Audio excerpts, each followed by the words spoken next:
Kumusta diyan at maligayang pagbabalik sa The Marcus Aurelius Tagalog. Alam mo ba kung ano ang pinakamadalas bumabagabag sa isang tao? Hindi ito ang mga salitang hindi nila narinig. Ito ay ang katahimikang hindi nila inasahan. Akala nila ay palagi kang nandoon.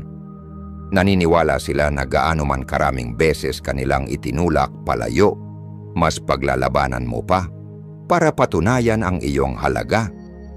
Nakita nila ang pagmamahal mo bilang garantiya, isang bagay na maaari nilang iwan at matagpuan pa ring naghihintay sa tuwing magpasya silang bumalik. Umalis sila na iniisip na hahabulin mo sila.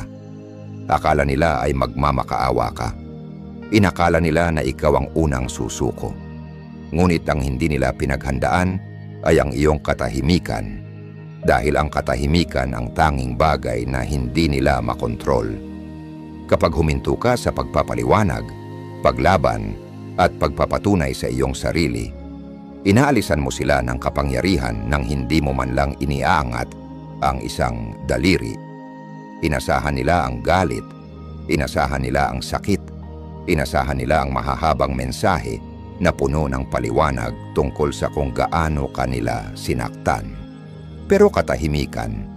Iniwan sila ng katahimikan na mag-isa sa bagay na pinakakinatatakutan nila, ang sarili nilang refleksyon. Sa simula nakakaramdam sila ng ginhawa.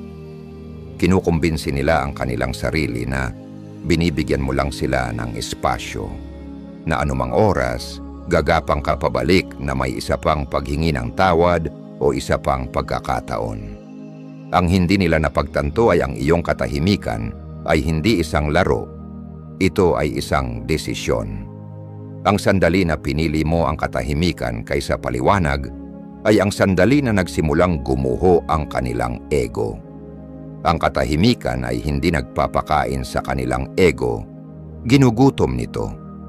Pinipilit nitong harapin nila ang katotohanan na matagal na nilang tinatakbuhan.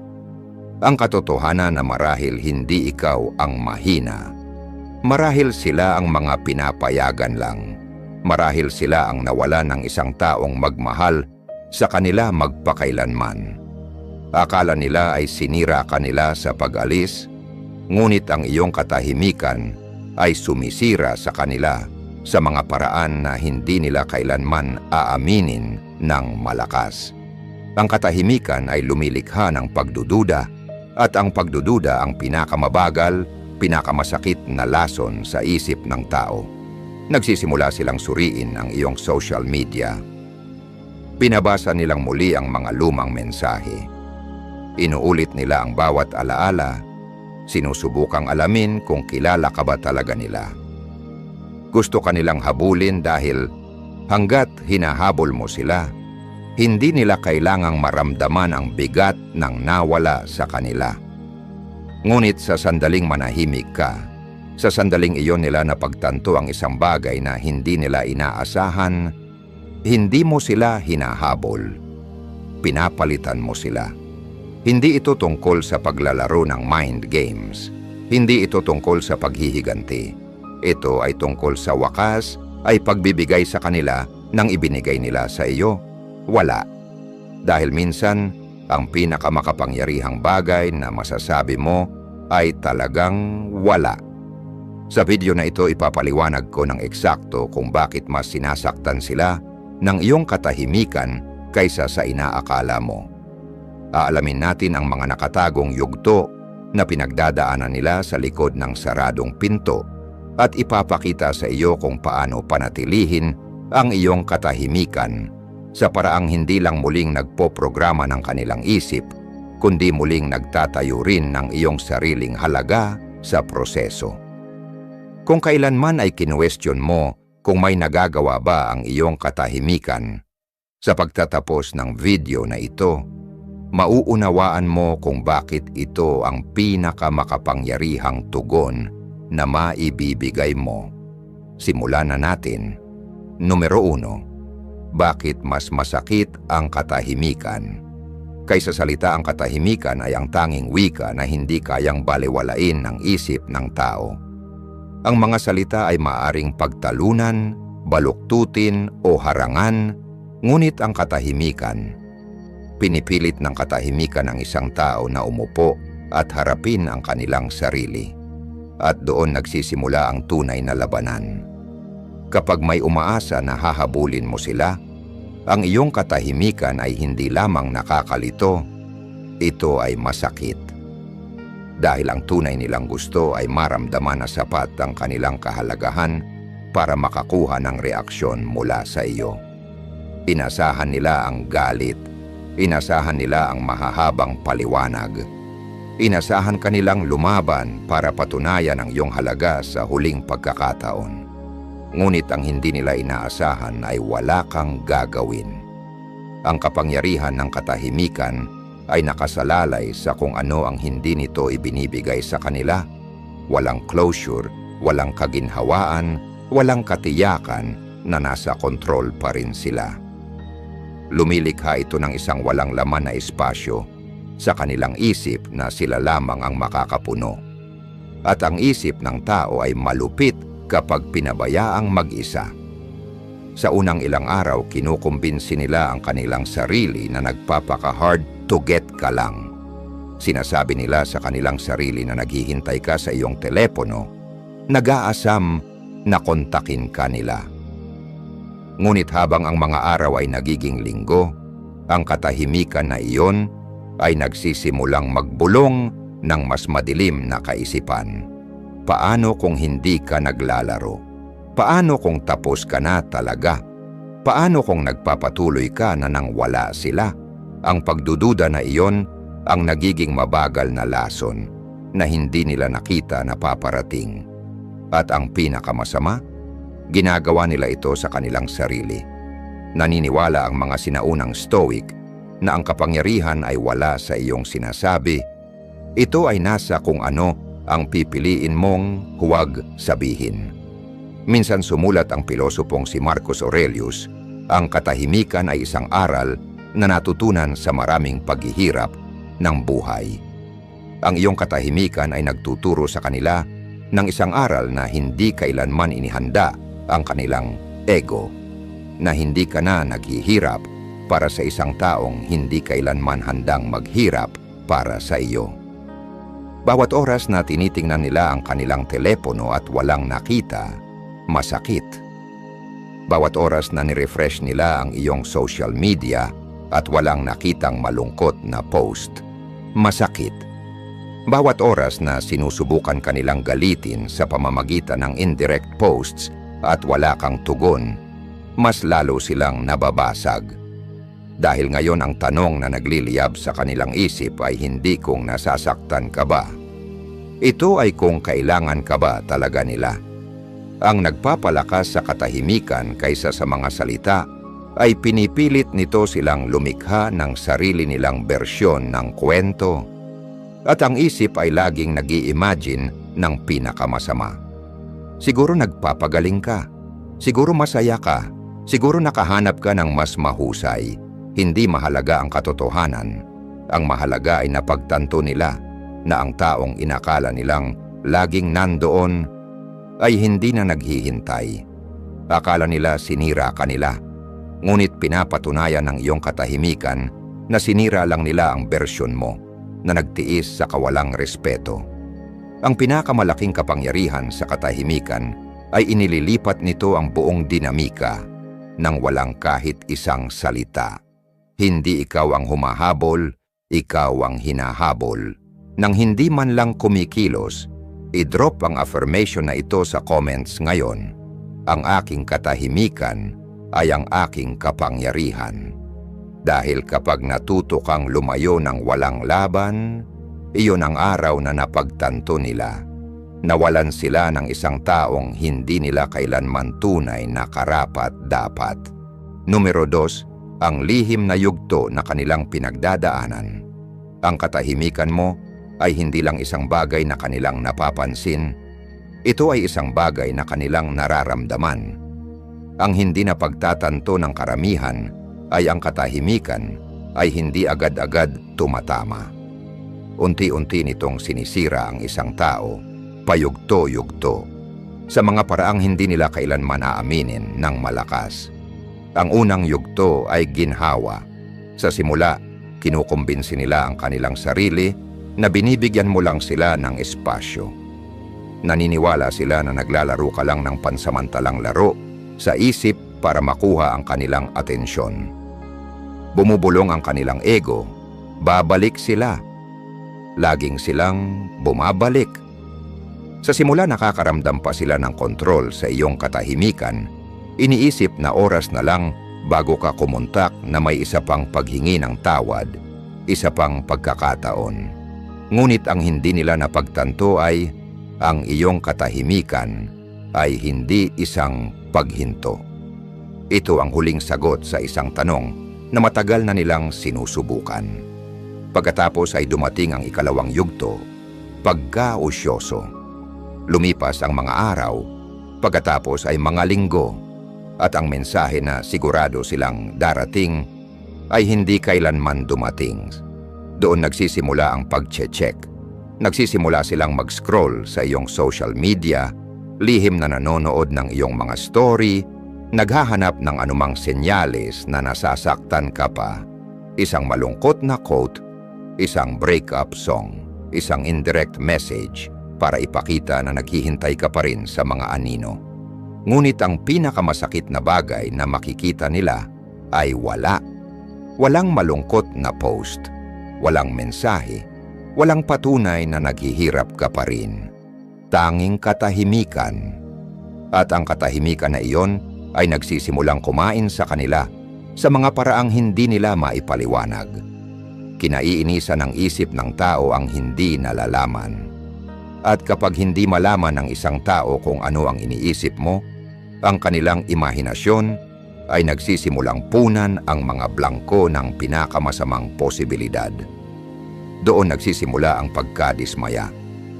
Maaring magsimula silang subukan ka, nililike ang mga lumang larawan, nagpo-post ng mga bagay na idinisenyo para galitin ka, o ipinapakita ang kanilang buhay para iparamdam sa iyo na mas mahusay sila nang wala ka. Ngunit kapag nanatili kang tahimik at hindi nahulog sa pain, nababaliw sila. Sa unang pagkakataon, sila ang nakakaramdam ng kawalang lakas. Sumunod ay ang takot. Takot na hindi ka naglalaro. Takot na talagang nagpapatuloy ka na. Takot na may iba nang pumapalit sa lahat ng pinabayaan nila. At habang mas matagal ang lumilipas na walang tugon, mas nagsisimulang lumikha ang kanilang isip ng mga kwento na mas masakit kaysa sa anumang katotohanan. Minsan silang naniwala na ang iyong katahimikan ay nangangahulugang kahinaan.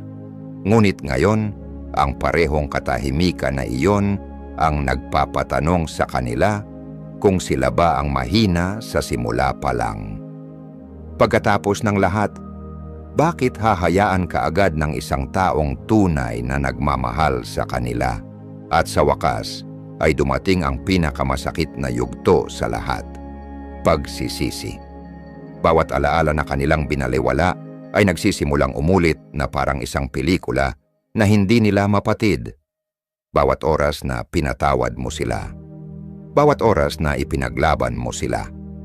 Bawat oras na umiyak ka sa likod ng saradong pinto, sinusubukang ayusin ang kanilang sinira. Mas matindi ang dating ng mga sandaling iyon kapag wala ka na para paalalahanan sila ng pagmamahal na nawala sa kanila. Hindi nila kailanman sasabihin sa sinuman kung gaano sila sinisira ng iyong katahimikan. Hindi ito papayagan ng kanilang pagmamalaki. Magpapanggap silang walang pakialam sa labas habang nagkakawatak-watak sa loob. Ngunit habang tumatagal ang iyong katahimikan, mas nagiging mabigat ang pagsisising iyon hanggang sa huli sila ang mabibiyak. Ang Stoic na pilosopo na si Epictetus ay minsang nagsabi, kung nais mong maging malakas, matutong magsaya sa pagiging hindi naiintindihan. Iyan mismo ang ginagawa ng iyong katahimikan. Hinahayaan silang hindi maintindihan ang iyong lakas habang tahimik mong binubuo ang iyong sarili sa likod ng saradong pinto.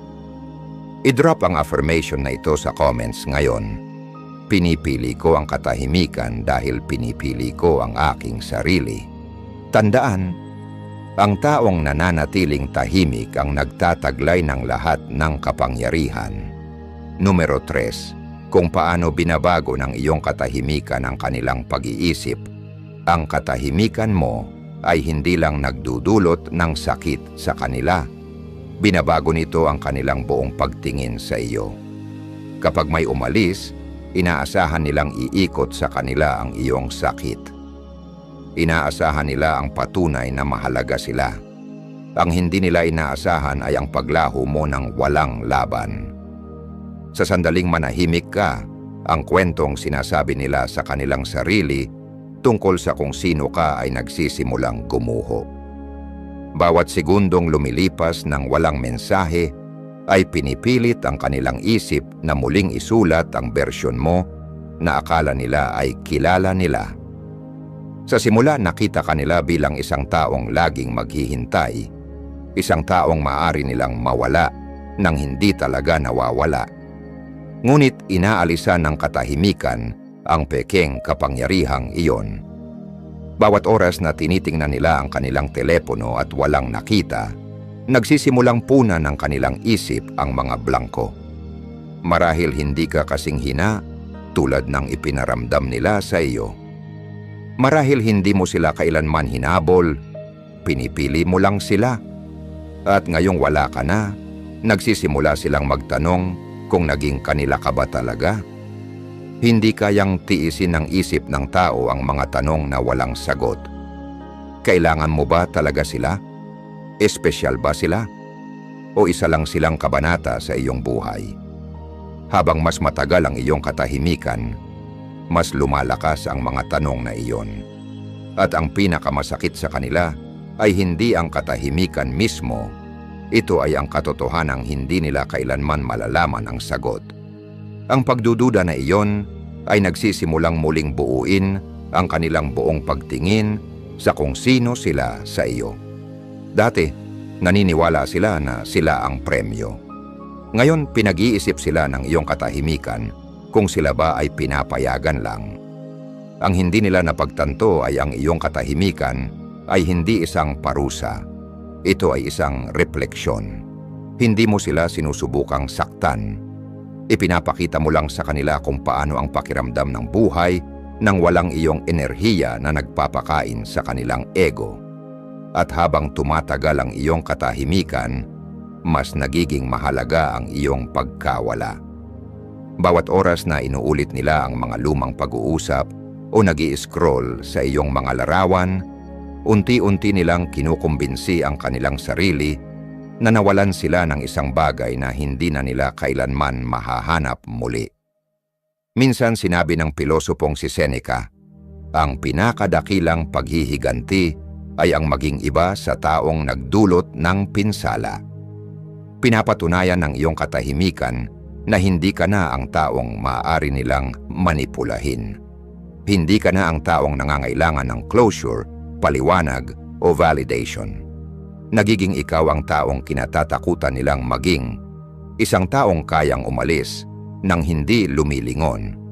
Ang nagpapalakas sa katahimikan ay iniiwan ka nitong nakakulong sa kanilang sariling isip. Hindi sila makikipagtalo sa katahimikan. Hindi nila ito kayang harangan. Hindi nila ito kayang manipulahin. Bawat segundo na tahimik ka ay unti-unting binabago ang kanilang isip upang makita ka bilang ang taong laging may kapangyarihan. Sila lang ang masyadong nabulag ng sarili nilang ego para mapagtanto ito. Pagdating ng oras na tuluyan silang bumigay at kumontak, isa ka ng bersyon ng iyong sarili na hindi na nila kailanman maa-access muli. Gusto kong i-drop mo ang affirmation na ito sa comments ngayon. Ang aking katahimikan ay nagtuturo sa kanila ng hindi kayang ituro ng aking presensya. 4. Paano panatilihing makapangyarihan ang iyong katahimikan? Ang pinakamahirap na bahagi ng katahimikan ay hindi ang pagsisimula. Ito ay ang pananatiling tahimik kapag ang iyong puso ay sumisigaw upang magpaliwanag. Ang isip ay naghahangad ng closure at ang ego ay naghahangad ng validation. Ngunit sa sandaling sirain mo ang iyong katahimikan para lang magpatunay, ibabalik mo ang iyong kapangyarihan sa taong nagparamdam sa iyo ng kawalang lakas sa simula pa lang. Ang sikreto sa pananatiling makapangyarihan ng iyong katahimikan ay ang pag-unawa na ang katahimikan ay hindi lamang tungkol sa kung ano ang hindi mo sinasabi. Ito ay tungkol sa kung ano ang iyong nagiging habang wala kang sinasabi. Ang katahimikan ay nagtataglay lamang ng kapangyarihan kung ikaw ay lumalago sa loob nito. Ito ang iyong panahon upang muling itayo ang lahat ng sinubukan nilang sirain. Magsimulang mag-ehersisyo, magsimulang mag-journal, at muling tuklasin ang bersyon ng iyong sarili na umiral bago kanila kinumbinsi na hindi ka sapat. Bawat umaga na pinipili mo ang pagdidisiplina sa sarili kaysa sa pagkaawa sa sarili, tahimik mong sinasabi sa kanila, "Hindi ako babalik." Bawat oras na pinapagaling mo ang bahagi ng iyong sarili na kanilang binaliwala, pinapatunayan mo na ang kanilang pagkawala ay hindi na ang iyong kahinaan. Ito ang iyong pinakadakilang oportunidad. Huwag ka lang basta mawala, magbago. Ang pinakamakapangyarihang katahimikan ay ang nagpipilit sa kanila na magtanong kung kilala ka ba talaga nila. Hayaan silang makita ang iyong ningning nang hindi ka man lang naririnig. Huwag mo silang i-block, huwag mo silang i-unfollow. Hayaan silang manood mula sa malayo habang tahimik kang nagiging bersyon ng iyong sarili na hindi nila inakala na kaya mong maging wala sila. Ang pinakamasakit sa kanila ay hindi ang iyong katahimikan. Ito ay ang panonood sa buhay na iyong itinatayo sa katahimikan na iyon. Minsan sinabi ng Stoic na pilosopo na si Zeno ng Citium, mayroon tayong 2 tainga at 1 bibig, kaya dapat mas makinig tayo kaysa magsalita. Ang iyong katahimikan ay nagtuturo sa kanila ng isang aral na mas malakas kaysa sa anumang paliwanag, na hindi ka na naghahanap ng pagpapatunay mula sa isang taong hindi nakita ang iyong halaga noong nasa kanila ka pa. Bawat segundong nananatili kang tahimik ay muling bumubuo sa kanilang isip upang matanto na ikaw ang premyo sa simula pa lang. Ang susi ay manatiling nakatuon sa iyong sariling paglago. Ang katahimikan ay nagiging mahina kapag ginagamit mo lang ito para parusahan sila. Ngunit kapag ginagamit mo ito upang sa wakas ay ibuhos ang lahat ng enerhiyang iyon pabalik sa iyong sarili, ito ay nagiging hindi mapagkakaila na kapangyarihan.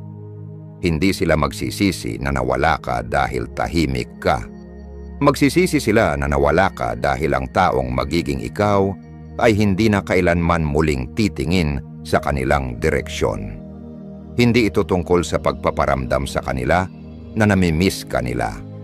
Ito ay tungkol sa pagpapabuo sa iyong sarili ng lubusan upang ang kanilang pagsisisi ay maging ganap na walang saysay. Iyan ang bersyon mo na hindi nila kailanman gustong makilala at ang bersyon na hindi na nila kailanman maa-access muli. 5 kailan sila masisira. Masisira sila sa sandaling mapagtanto nilang hindi mo na sila hinihintay. Hindi ito mangyayari kapag nakita nilang tahimik ka, kundi kapag naintindihan nilang ang iyong katahimikan ay hindi isang reaksyon. Ito ay isang desisyon. Hindi ito mangyayari sa unang linggo at hindi rin sa unang buwan. Mangyayari ito kapag ang bersyon mo na dating nagmamakaawa, umiiyak at lumalaban para sa kanila ay naging alaala na lang na hindi na nila kayang hawakan. Sa simula kukumbinsihin nila ang kanilang sarili na naglalaro ka lang, na sinusubukan mo silang parusahan sa pamamagitan ng pananahimik. Ngunit ang katahimikan ay hindi agad-agad nakakasira ng tao. Unti-unti itong nakakasira kapag nagsimulang palitan ng realidad ang kanilang mga pagpapalagay na pinaiiral ng ego. Magi-scroll sila sa iyong mga lumang mensahe ng 2:00 ng umaga, naghahanap ng bersyon mo na dating lumalaban upang pakinggan. Uulitin nila ang mga pag-uusap kung saan ka nagmakaawa na manatili sila. At magtataka sila kung paano ang taong minsan ay nagbigay sa kanila ng walang katapusang pagkakataon ay biglang hindi na nagbigay ng anuman. Masisira sila kapag napagtanto nilang hindi ka galit, hindi ka mapait, hindi mo sila iniblock para lang magpatunay, hindi ka nagpo-post ng mga malungkot na quote para makuha ang kanilang atensyon, at hindi mo sinusubukang selosin sila o habulin sila pabalik sa iyong buhay. Ikaw ay wala na. Wala nang mas bumabagabag sa isip ng tao kaysa sa isang taong maaring nagkaroon ng lahat, ngunit piniling walang ibigay sa kanila. Ang ilan ay masisira sa loob ng linggo, ang iba naman sa buwan. Hindi mahalaga ang oras dahil habang tumatagal, mas matindi ang dating ng pagsisisi. Habang mas matagal nilang ipinagpapaliban ang pag-contact, mas kinukumbinsi nila ang kanilang sarili na nagpapatuloy ka na. At kapag tuluyan na silang nasira, kapag sa wakas ay kumontak sila, ang sisira sa kanila ng husto ay hindi ang iyong katahimikan mismo.